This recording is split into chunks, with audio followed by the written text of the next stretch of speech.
Hi guys! Welcome back to my vlog. Sa aming lugar, may mga kaganapan dito at may mga surpresang palaro.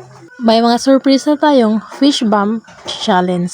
At pinuntahan ko na yung bata na bibigyan ko ng candy at pumunta na ako at nilapitan ko na siya. Para malaman niya na may surpresa pala. Nagsimula na ako magsurpresa sa mga bata. Tingnan nyo, ang tuwa-tuwa nila kasi may mga surpresang hatid. Kahit candy lang, at least sumaya sila. At itong isa namang bata ay pinuntahan ko na din. Tingnan nyo, tuwang-tuwa siya sobra. Kasi niya nakala na may sorpresa pa lang. Kaya sobrang saya niya at tuwang-tuwa siya.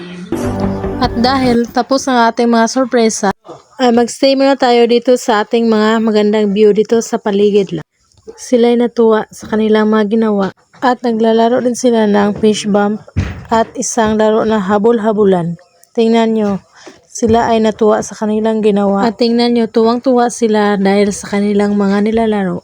Sobrang saya nila at ayan na tapos ang kanilang paglalaro. Tingnan nyo dito, ito ang view ng tanawin dito. Maganda at matiwasay. At dito naman nagpakain ang aking inay ng mga alaga niyang mga itik at manok. Sa probinsya, dito mo maramdaman ang simpleng buhay at mga magandang tanawin. Dahil dito mo mahanap ang tunay na kaligayahan kasi may mga magandang tanawin dito at dito may mga maraming hayop na pwede mong pakainin.